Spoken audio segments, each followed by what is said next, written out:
বিশ্বাস বেতকা এলাকায় চাঞ্চল্যকর এক হত্যাকাণ্ডের রহস্য উন্মোচন করেছে পুলিশ।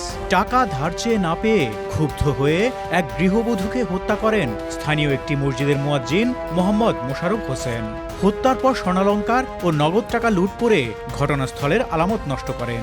এরপর সন্দেহ এড়াতে প্রতিবেশীদের সঙ্গে নিহতের বাড়িতে গিয়ে শোক প্রকাশ করেন, এমনকি গণমাধ্যমের সামনেও দাঁড়িয়ে হত্যাকারীদের দ্রুত গ্রেপ্তারের দাবি জানান।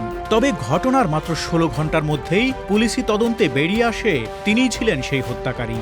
মঙ্গলবার টাঙ্গাইলের জুডিশিয়াল ম্যাজিস্ট্রেট আদালতে হাজির হয়ে হত্যার দায় স্বীকার করে জবানবন্দি দেন মোশাররফ হোসেন। আদালতে জবানবন্দি রেকর্ড হওয়ার পর তাকে কারাগারে পাঠানো হয়। Premium commercial space is now for rent. Featuring ample parking and excellent accessibility, this 4,200 square foot space is ready. Elevate your business and call us today. নিহত নাজমা আলম টাঙ্গাইল শহরের বিশ্বাস বেতকা এলাকার বাসিন্দা এবং ভেটেরিনারি চিকিৎসক শফিউল আলম ওরফে শাহিনের স্ত্রী। গত রোববার সকালে শফিউল আলম কর্মস্থলে চলে গেলে নাজমা আলম বাসায় একাই ছিলেন। বেলা 11:30টার দিকে গৃহকর্মী বাসায় এসে মূল দরজা চাপানো অবস্থায় দেখতে পান। ঘরে ঢুকে তিনি সোফার উপর হাত বাঁধা, রক্তাক্ত ও অচেতন অবস্থায় নাজমা আলমকে পড়ে থাকতে দেখেন। খবর পেয়ে স্বামী বাড়ি ফিরে বুঝতে পারেন স্ত্রীর হাতে থাকা দুটি স্বর্ণের বালা, গলার স্বর্ণের চেইন এবং নগদ কিছু টাকা নেই।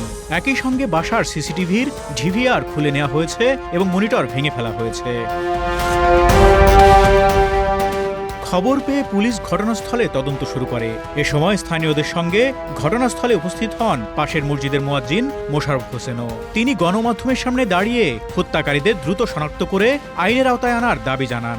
তার এই আচরণে কেউই প্রথমে সন্দেহ করেননি। তবে তদন্তে তথ্য প্রযুক্তির সহায়তা ও স্থানীয় বিভিন্ন সূত্রে তথ্য বিশ্লেষণ করে পুলিশের সন্দেহের তীর ঘুরে যায় মোশাররফের দিকে।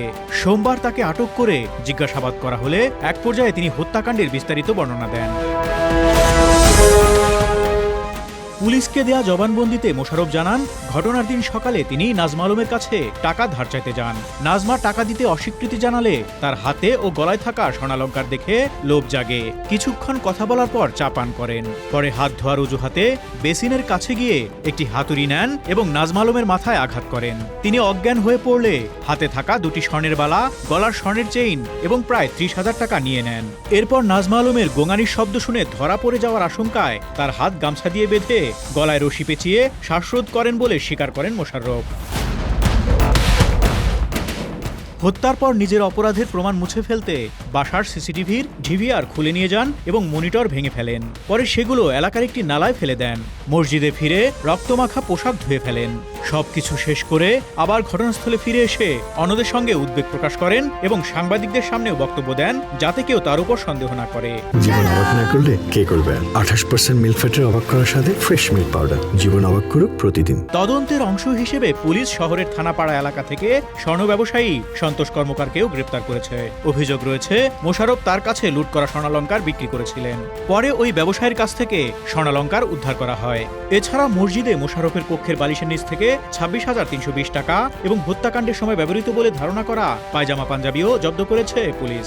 পুলিশ জানিয়েছে হত্যাকাণ্ডের বিভিন্ন আলামত উদ্ধার এবং আসামির স্বীকারোক্তির ভিত্তিতে মামলার তদন্ত এগিয়ে নেওয়া হচ্ছে।